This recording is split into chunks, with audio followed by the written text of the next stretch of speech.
Lakers bounce back in a big way. They roll the T-Wolves. Luka Magic was incredible. We'll get to him in a moment. AR and Rui had big nights. Lakers had a great third quarter.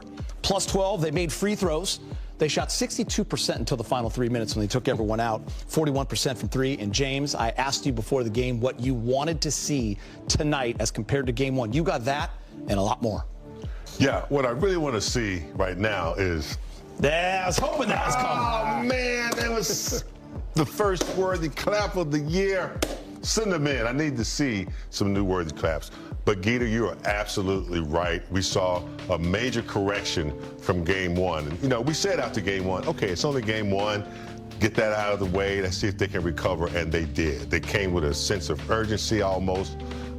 Minnesota was extremely hot in the first quarter. They hit a lot of threes. The Lakers hung in there. They got other people involved. Luka, obviously, able to carry them in the first half. But I also thought they had the energy they needed from their center in Ayton, who had a +9 in the plus-minus category. That's what you want to see. He had the energy. He rebounded. I think he had about 15 points as well. But the energy really changed when Marcus Smart came in the game. It's amazing how contagious energy is. He dove on the floor a couple times. Then Vanderbilt came in with his presence. And but I thought the key tonight was, and I talk about him all the time, was Rui. He only got a couple rebounds, but you know his activity offensively being a threat. I just thought that the third quarter, Gita, you said they corrected that from the first game. They came out focused, and their defense in the second half was very, very good. They didn't allow them to get easy buckets. They didn't allow offensive rebounds, as we thought Minnesota would present that type of threat. I was pretty impressed with the connectedness of the team in the second half. Brez, hold your thoughts. A happy big game is good for the postgame show. DeAndre Ayton with Mike Trudell. Roll those shoulders. All right, DeAndre Ayton, you get your first victory as a Laker, and Minnesota took the lead early. You guys really had to use a lot of force to get back into it. What did it take tonight? Just trusting Luka, trusting the coaches, following the task at hand. Mainly coming in tonight, we wanted to just protect the paint, not give them easy ones. And you know, they made some tough shots, but we was making our shots as well, and we tried to get back on defense. It was killing us early in the transition, you know, getting the ball out early and getting down the floor. So we started to pick up on that end. You know, just made some adjustments quickly. And, you know, it was like a playoff game almost, you know, the amount of adjustments we did on the defensive end, you know, just to get back in the game. DeAndre, you had a couple of big dunks inside the second half. Things seemed to open up with Luka and Austin scoring on the perimeter. What did you see from your guards tonight? Man, they were on fire. You know, I just truly appreciate their craft. You know, just how crafty they are by themselves as well. But, you know, just getting that guy off them a little bit, you know, opens up the floor for everybody and me rolling to the rim. So, you know, it's almost like picking your poison, and, you know, them dudes went off. DeAndre, what adjustment did you guys make at halftime defensively? It looked like you made an impact there.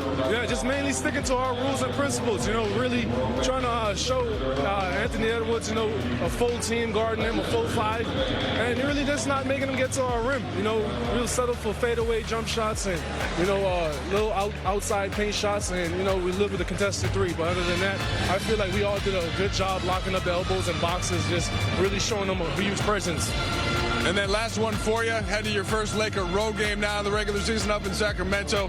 What's going to be the key for you? Mainly just staying consistent, being together, and just playing defense, putting defense first to create our offense. Appreciate it, DeAndre. Thank you so much. All right. Happy for DeAndre Ayton, had a great game, but I want to start with Luka, guys. The most points ever scored through two games, through the first two games in Laker history, passing Jerry West, is Luka Doncic. She has 92 points, 23 rebounds, and 17 assists. You look at it right there. 1969, Brez was just a thought at that point. It was -2. Jerry West had 81. Luka with 92. Luka, he had really nice rhythm.